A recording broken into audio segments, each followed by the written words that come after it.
Hey everyone, so I just finished my yoga practice and I'm probably gonna start soon some breathing exercises, but I want to take a moment to talk about Tonglen practice, meditation. I was in the training this morning and was reading my favorite book, When Things Fall Apart by Pema Chodron. I've mentioned it in some of my posts.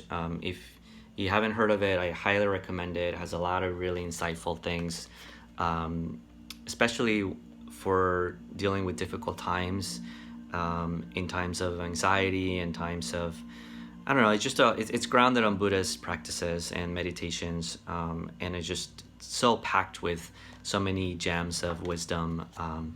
And anyways, she describes Tonglen practice, and I want to find the passage where she explains it. So she says, Tonglen practice is a method for connecting with suffering, our own and that which is all around us, everywhere we go. It is a method for overcoming our fear of suffering and for dissolving the tightness of our heart. Primarily, it is a method for awakening the compassion that is inherent in all of us, no matter how cruel or cold we might seem to be. It's really a cultivation of feeling and cultivation of empathy and compassion. And I know that sounds like something very basic, but sometimes I think that as individuals, as human beings, we don't really recognize just how difficult it is to have compassion for ourselves. And if we don't cultivate compassion for ourselves, there's no way that we can have compassion for others, right? So developing a practice where you're mindful about that and working your mind towards developing, I found it really helpful.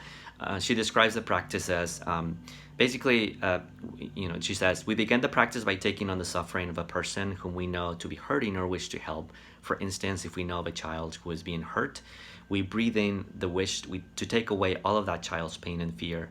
Then as we breathe out, we send happiness, joy, or whatever would relieve the child.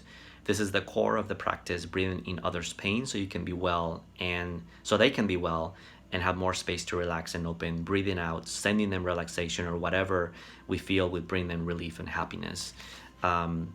It's almost like I visually, like I'm a very visual person, I envision it like almost like a filter. And the way that I like to think about it is that not just a filter, but a filter that's connected to the ground and to the elements. So in other words, I'm just a vessel to pass through energy, right? And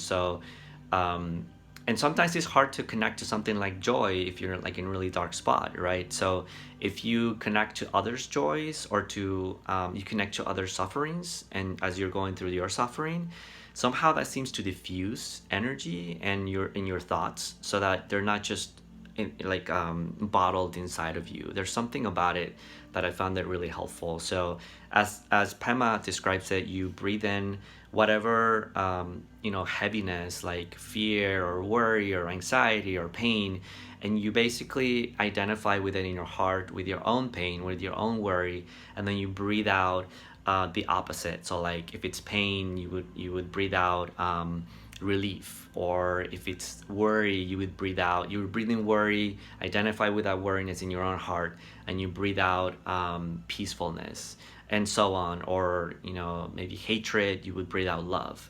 And there's something to it. There's an energy around it that begins to shift and begins to loosen up. I mean, it's not a solution. It's not a magical thing. It's part of other practices that you need to complement it with. But Tonglen, I found it fascinating. It's Tonglen, Tonglen, meditation practice. Look it up. You can leave comments or questions below on this video. If you like to learn more or have questions, feel free to look it up. I found it fascinating to be able to connect and go. It's almost paradoxical. You go outside to connect to others in order to connect to your own energy and be more present. So anyways, hope that people like this, that this was helpful. I'm hoping to do more of this, but I wanted to share this since I saw it, and I took it as a sign this morning that I needed to share it. Thanks so much.